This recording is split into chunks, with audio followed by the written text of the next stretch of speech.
देखिए, एक बड़ी दुर्भाग्यपूर्ण घटना सहारनपुर में जुमा को हुई और हम उसकी सख्त मजम्मत करते हैं।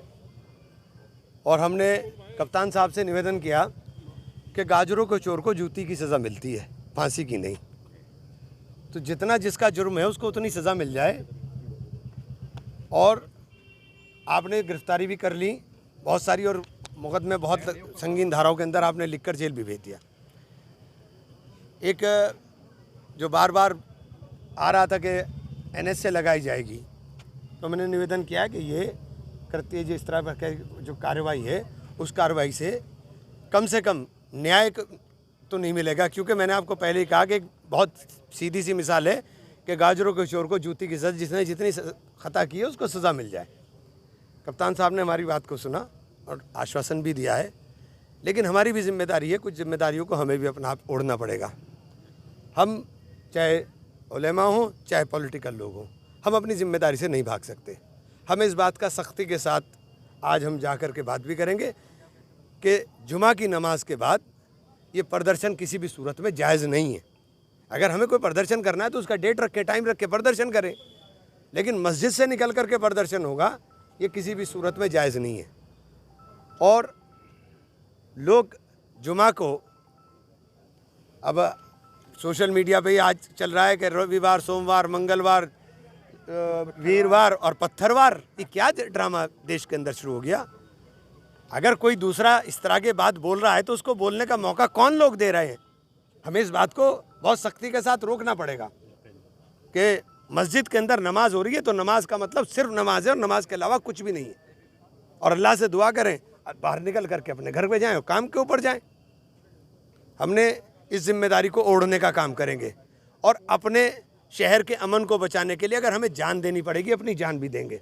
इसलिए मैं उन लोगों में से नहीं हूं जो जिम्मेदारी से भाग करके मुंह छुपाऊंगा। मैं जिम्मेदारी के साथ हर चीज़ को पहले भी कहा है और आगे भी। और इसीलिए प्रशासन से भी मैंने निवेदन किया है कि ये जो NSA है और ये इस तरह का हो रहा है, इसके ऊपर आपको रोक लगानी चाहिए। और ये कार्रवाई जो है NSA की या जो संगीन धाराओं में मुकदमे हुए हैं, इनके अंदर कहीं गोली नहीं चली कि 307 हो, कहीं किसी के चोट नहीं लगी कि 307 हो, कोई लूट नहीं हुई तो आपने लूट हो। तो इन तमाम चीज़ों को, तथ्यों को, और DM कप्तान साहब ने आश्वासन दिया है कि इन सब चीज़ों को देख करके वो करेंगे।